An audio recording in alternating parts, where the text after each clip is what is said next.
वट सावित्री व्रत कथा।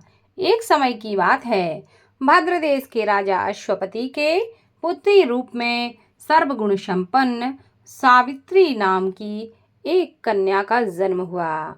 राजकन्या ने दुम्तसेन के पुत्र सत्यवान की कीर्ति सुनकर उन्हें पति रूप में वरण कर लिया।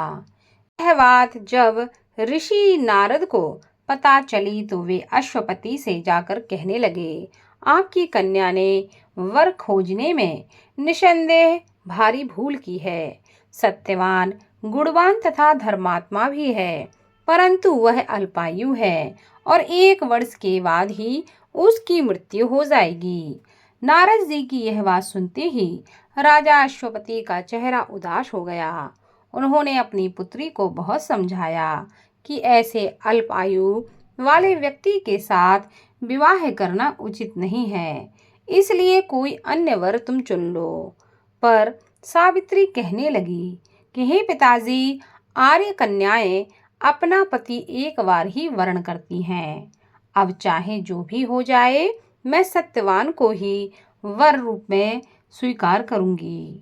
सावित्री ने नारद जी से सत्यवान की मृत्यु का समय मालूम कर लिया था। अंततः उन दोनों का विवाह हो गया और विवाह के बाद वह ससुराल पहुंचते ही सास ससुर की सेवा में दिन रात लग गई। समय बदला, ससुर का बल क्षीण होता देखकर शत्रुओं ने राज पर हमला करके उनका राज्य छीन लिया। नारद का वचन सावित्री को दिन प्रतिदिन अधीर करता रहा। उसने पति की मृत्यु का दिन नजदीक आने से 3 दिन पूर्व से ही उपवास प्रारंभ कर दिया। नारद द्वारा कथित निश्चित तिथि पर पितरों का पूजन किया।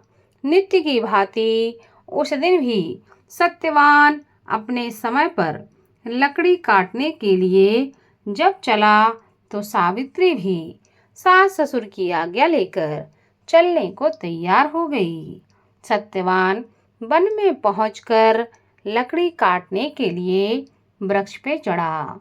वृक्ष पर चढ़ने के बाद उसके सिर में भयंकर पीड़ा होने लगी।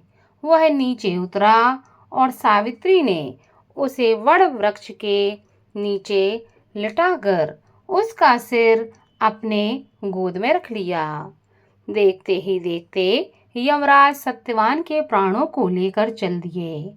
कहीं कहीं ऐसा उल्लेख मिलता है कि वट वृक्ष के नीचे लेटे हुए सत्यवान को सर्प ने डस लिया था। सावित्री सत्यवान को वट वृक्ष के नीचे ही लेटाकर यमराज के पीछे पीछे चल दी। पीछे आती हुई सावित्री को देखकर यमराज ने उसे लौट जाने का आदेश दिया। इस पर वह कहने लगी कि हे महाराज, जहाँ मेरे पति हैं वहीं मैं रहूंगी। पत्नी का यही धर्म है, यही मर्यादा है। सावित्री की धर्म निष्ठा से प्रसन्न होकर यमराज कहने लगे, पति के प्राणों के अतिरिक्त कुछ भी मांग लो। सावित्री ने यमराज से सास ससुर के आंखों की ज्योति और दीर्घायु मांगी। यमराज ने खुश होकर तथास्तु कह दिया और आगे बढ़ गए। सावित्री अभी भी यमराज का पीछा करती रही। यमराज ने अपने पीछे आती सावित्री से वापस लौट जाने के लिए फिर से कहा तो सावित्री कहने लगी, पति के बिना नारी के जीवन में कोई भी सार्थकता नहीं है। सावित्री की यह बात सुनकर यमराज ने सावित्री के पतिव्रत धर्म से प्रसन्न होकर पुनः वरदान मांगने के लिए कहा। इस बार उसने अपने सास ससुर का खोया हुआ राज्य वापस मिल जाए, यह प्रार्थना की। यमराज ने तथास्तु कहा और आगे चल दिए। सावित्री अब भी यमराज के पीछे चलती रही। इस बार सावित्री ने यमराज से 100 पुत्रों की मां बनने का वरदान मांगा। तथास्तु कहकर जब यमराज आगे बढ़े तो सावित्री बोली, आपने मुझे 100 पुत्रों का वरदान दिया है, पर पति के बिना मैं माँ कैसे बन सकती हूँ। अपना यह तीसरा वरदान आप पूरा कीजिए। सावित्री की धर्मनिष्ठा, ज्ञान, विवेक तथा पतिव्रत धर्म की बात जानकर यमराज ने सत्यवान के प्राणों को अपने पास से स्वतंत्र कर दिया। सावित्री सत्यवान के प्राण को लेकर वट वृक्ष के नीचे पहुंची, जहां सत्यवान का मृत शरीर रखा था। सावित्री ने लौटकर वट वृक्ष की परिक्रमा की तो सत्यवान जीवित हो उठा। प्रसन्नचित सावित्री अपने सास ससुर के पास पहुंची तो उन्हें नेत्र ज्योति प्राप्त हो चुकी थी।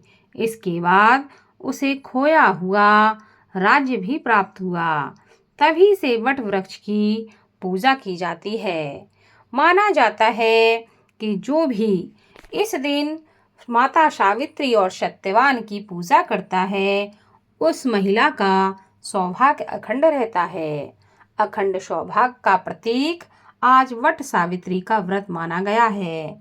इस दिन विवाहित स्त्रियां अपने पति की लंबी आयु और खुशहाल वैवाहिक जीवन के लिए यह निर्जला उपवास रखती हैं और बरगद के पेड़ की विधि विधान के साथ पूजा अर्चना करती हैं। धार्मिक मान्यताओं के अनुसार वट वृक्ष में ब्रह्मा, विष्णु और महेश का वास होता है।